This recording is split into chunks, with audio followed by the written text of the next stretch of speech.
In response to the need to have content-specific training for the fine arts, the Department of Education saw the need to hire staff members to represent the three largest fine arts content areas in Georgia. As a result, this is the fine arts team at the Georgia Department of Education. Jessica Booth, our fine arts program manager, has a background in the visual and media arts. Paul McLean is a fine arts program specialist who has a background in theater and film. And I'm Casey Hall, a fine arts program specialist who has a background in music. As a team, our main goal is to support fine arts teachers from across the state of Georgia by providing relevant and informative, content-specific professional development opportunities, high-quality instructional resources for the fine arts, and opportunities for collaboration and connection amongst fine arts teachers from all over the state. Hey everyone, and welcome to Behavior Basics, De-Escalation Strategies for the Music Educator. Again, my name is Casey Hall, and I'm excited that you're here.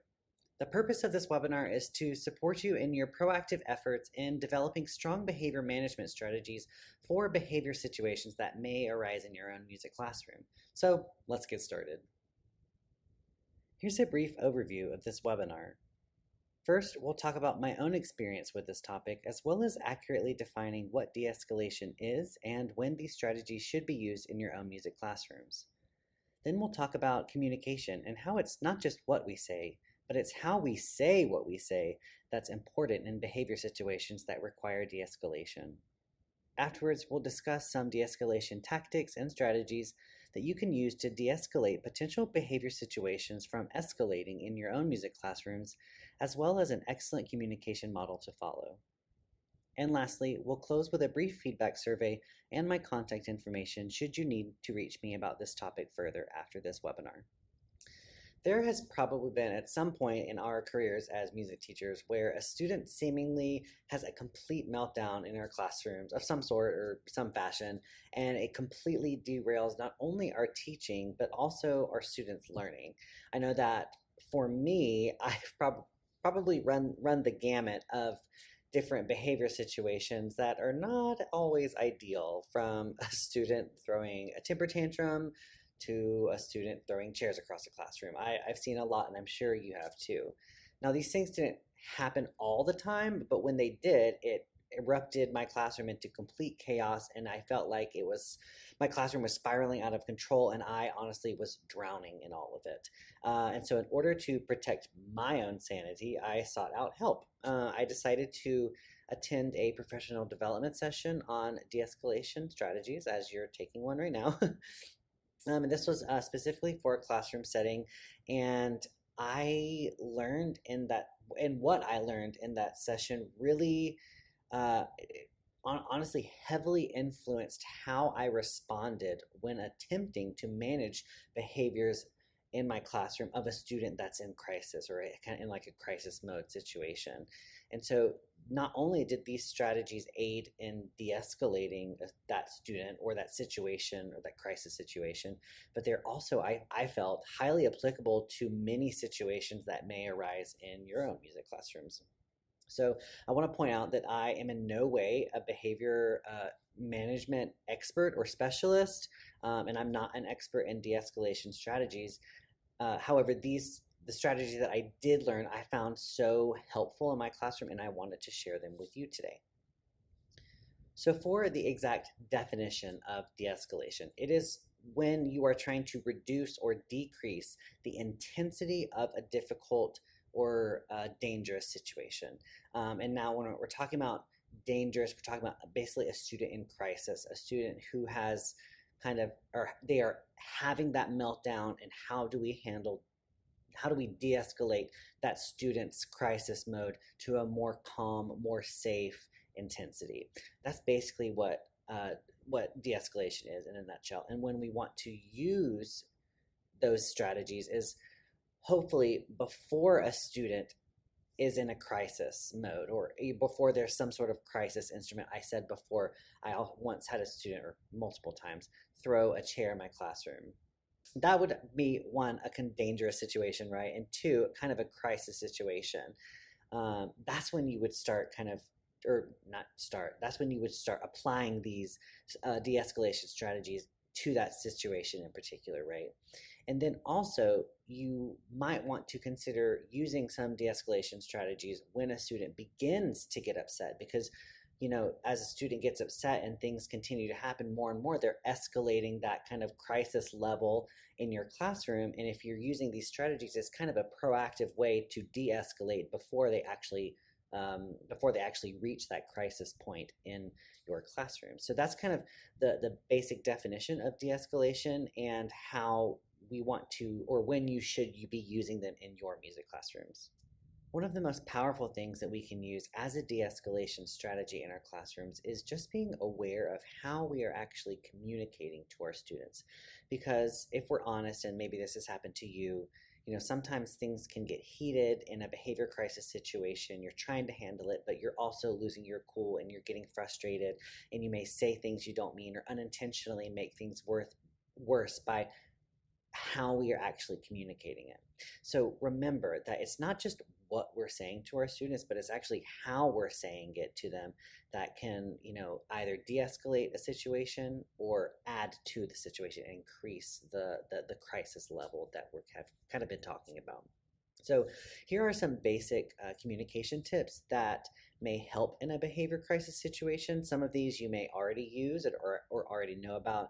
Some of them you maybe haven't considered before as a communication strategy. And some of these might be new to you. So really, take some time to reflect on these and think about which, of these tips or tactics or strategies would work for each unique situation that may come up in your music classroom, because one situation may require a certain communication tip, whereas other ones may not. So just kind of depends on each unique situation in your own classrooms. But I did want to go over a couple of these. I'm not going to go over all of them on the screen due to time, but a lot of the times when we get frustrated or we get angry, what do our voices do? Our voices naturally rise.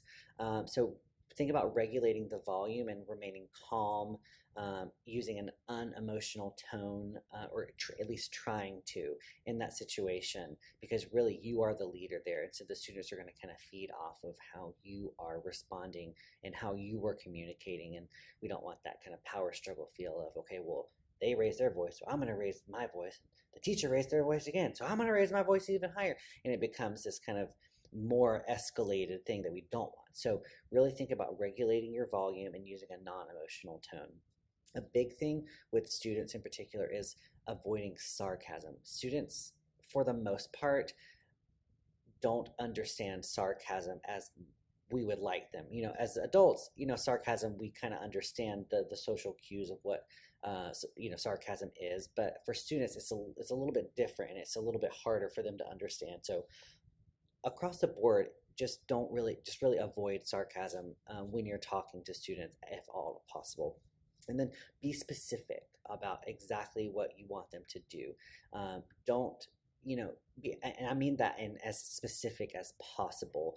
The broad things, I want you to sit down. Okay, well, a student could take that very broadly and say, sit down. They could sit down on the piano. They could sit down on an instrument. They could sit down on the floor. They could sit down upside down. There's so many things that you could do when you're asking a student nicely, as using an unemotional tone, using regulating volume, but then you say sit down.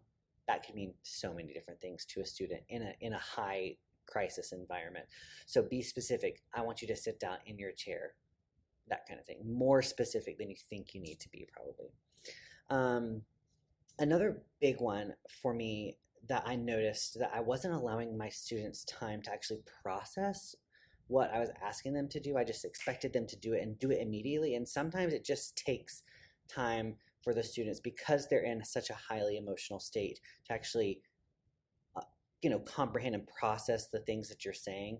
And that might take a little bit of time. So if they don't sit down immediately in the scenario I'm talking about right now, they may sit down in a couple of minutes, or once they kind of have that time to process or kind of chill out for a little bit. A big thing in regards to rules or expectations, or really just in general when you're communicating with a student, there's a big difference between a start request and a stop request. You may have heard this in other forms or fashions, but really what a start request is like the opposite of a stop request, clearly. So avoid stating what not to do, but instead state what you want them to do. As an example, I have one up here on the screen is please walk as opposed to don't run. Kind of don't use those do not statements. Do not talk when I'm talking. Do not run in the hallway. Do not, just kind of flip it. And the change of perspective in a more positive way can really change how you're communicating with your students and how that communication is perceived from the level of a student. I'm sure we all remember when we were kids having a teacher point a finger and say, don't do this, don't do that, probably didn't make us feel very good, or, made us even more angry when they said things like that. So flip the switch and say, and use those start requests, please walk, or please be quiet, or please, listen carefully as I'm speaking. That would be a thing. Say, don't talk while I'm teaching, or something like that. A start request. So think about that, and that can be even applied to your rules and procedures in your classroom. Kind of that whole switching the perspective, I should say, of using a start request as opposed to a stop request. And then there's a couple more that you see on the screen. And one of the biggest ones, I put that one last because I think it's really important, is just don't forget to listen. Communication, as the saying goes, is a two-way street. And if the students are supposed to respect you enough to listen to what you should say, you need to respect them too, and their feelings and like their emotional state, and listen to that. So one of the biggest things to do is also don't forget to listen to what your students are telling you, whether that is communicating verbally or whether that is they're doing something non-verbally, and we'll talk about that later, that may cue you into what's actually happening to them in that crisis situation. Now we're going to talk about de-escalation tactics themselves. Some of these tactics might seem like no-brainers when you're kind of outside of a behavior crisis situation, like, duh, that makes complete sense. Obviously, you should do that.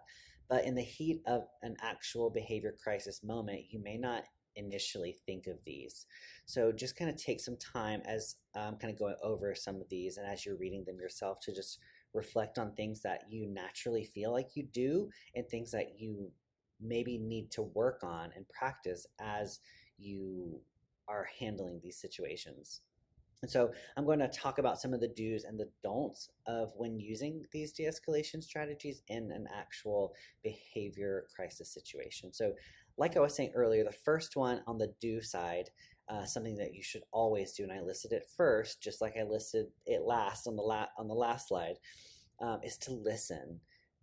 I feel that is so important. I know once I kind of realized that I wasn't actually listening to my students, the game really changed for me, because I was giving them the time of day to express, whether that was non-verbally or verbally. Listening doesn't always have to be your ears. Listening, I feel, can also be with your eyes, that kind of non-verbal communication part of it, where I'm understanding what's happening, even though I'm not listening to what they're doing because they're not speaking. So that whole aspect of listening, I think, is so important, and giving students a time of day. Sometimes it would just be as simple as pulling a student to the side, saying, you know what, you're not in trouble. I just want to understand what's happening, and let them talk. That to me is such a powerful thing that I feel like is not used enough in classrooms in general, of actually listening to what students are experiencing, what they're feeling, what is causing them to react in a certain way.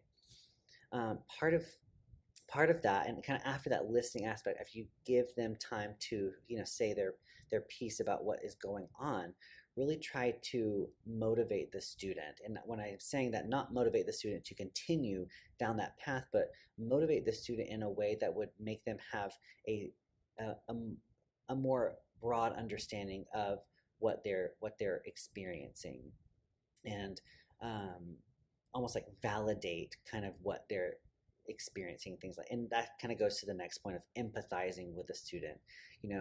Empathizing is all about being able to kind of place yourself in another person's shoes and say, I know exactly how that feels. It must feel really bad, or must make you feel really upset. Like, I've had situations that happen to me, and kind of feel how they feel and have conversations like that.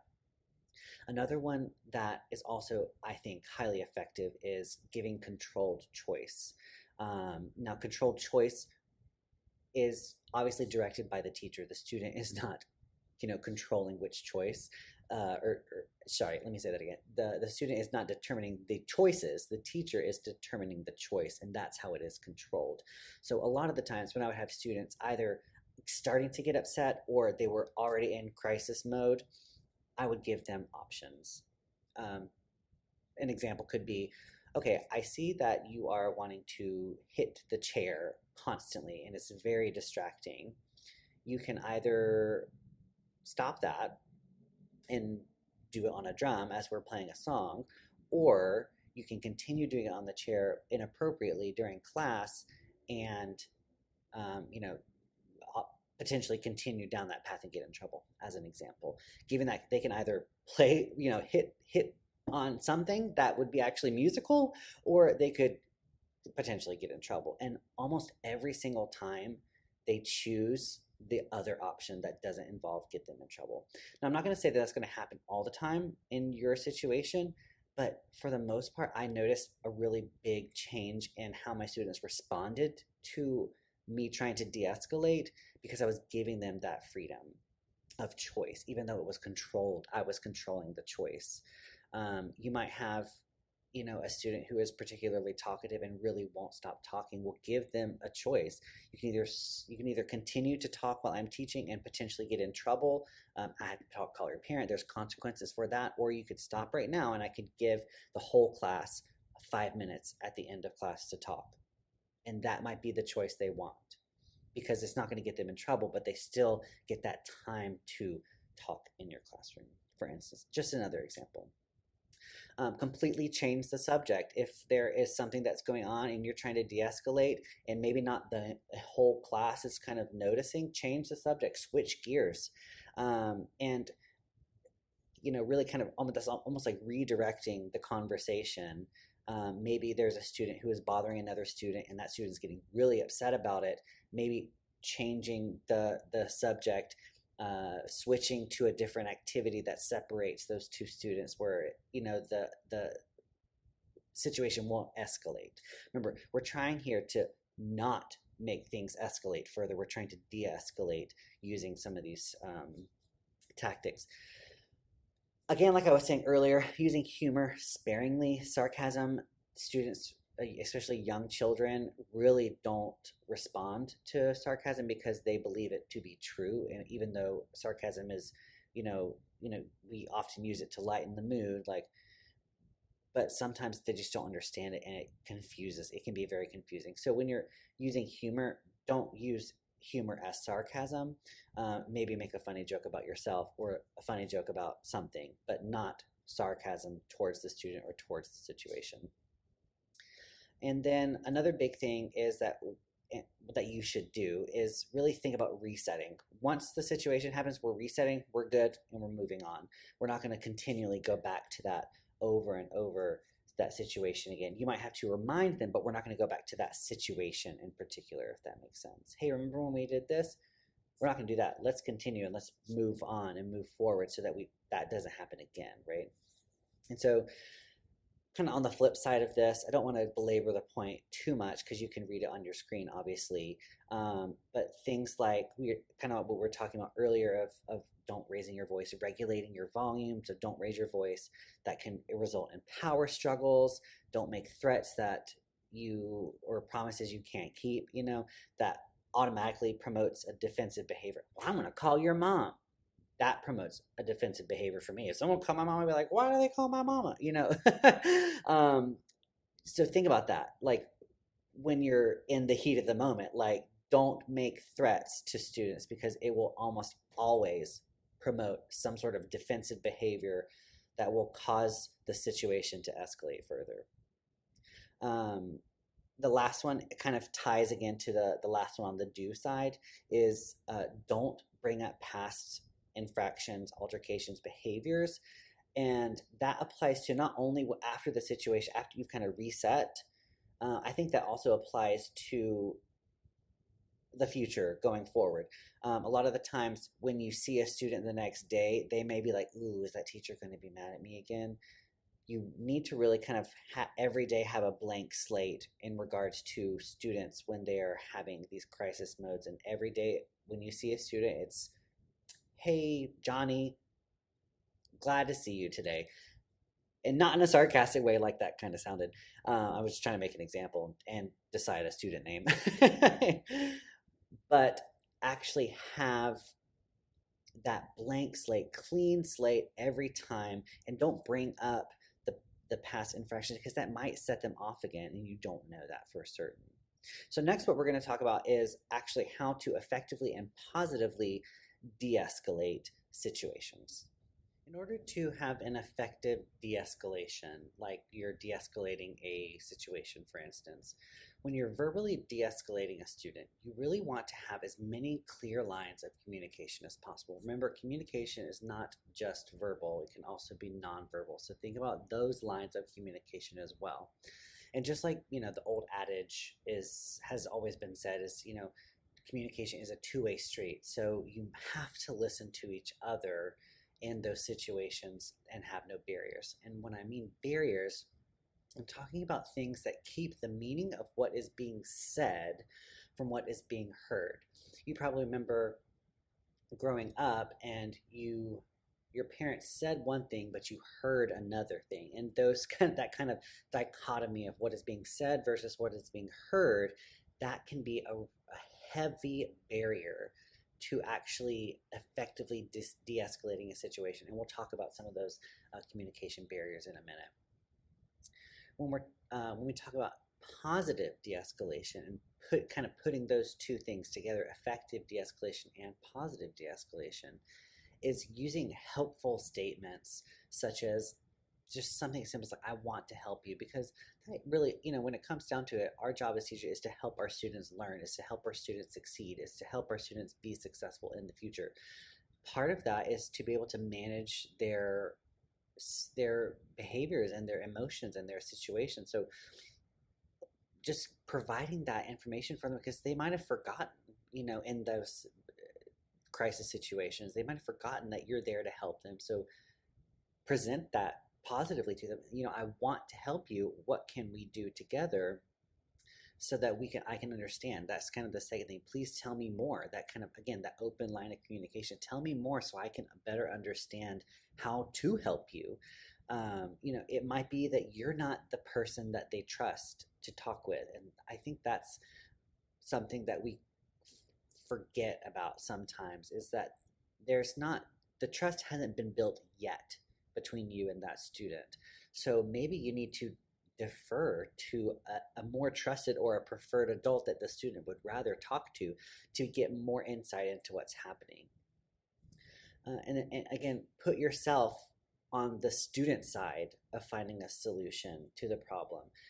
Again, I think that we as teachers, we want to control so much and we want to make things easy for everyone in this situation, but how much more powerful would this situation be de-escalated if the solution was actually coming from the student themselves? I think that is probably the highest level of de-escalation you can have, because you're trying to aid the student and guide them and support them into finding a solution to what is causing them to go into crisis mode or to have a crisis level that is higher than it needs to be.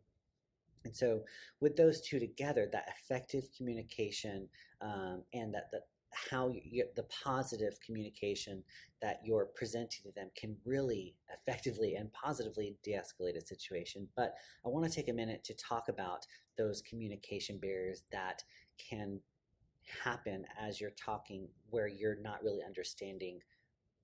You're listening to what was being said, but what you heard was something else. So let's take a look at those now. So here are some of those communication barriers that we were just talking about. Things like prejudging a student based on a situation that you come in contact with a student, or criticizing them for doing something, arguing. You're not actively listening to what they're saying. You're engaging in a power struggle. You are threatening them. there's name calling, you're minimizing their feelings, their emotions, you're minimizing the situation itself, and you're arguing with them. All these are communication barriers where when you're trying to de-escalate a situation, you're not effectively able to do so because those barriers are in place. You can probably reflect on yourself in situations where you've had some crisis level behaviors in your own self as an adult, and it's because of arguing. It's because of someone's telling you to do something. It's because someone has prejudged the situation without actually listening to the people that are in the situation itself, or they're not actively listening, they're not really listening to what you're saying, or they're minimizing the situation. Oh, it's really not that big of a deal, but to you it is. And so those barriers prevent that effective and positive communication from happening. So in the next couple of slides, I have some listening skills that I think are really great when we're actively trying to effectively and positively de-escalate a situation. So let's take a look at those.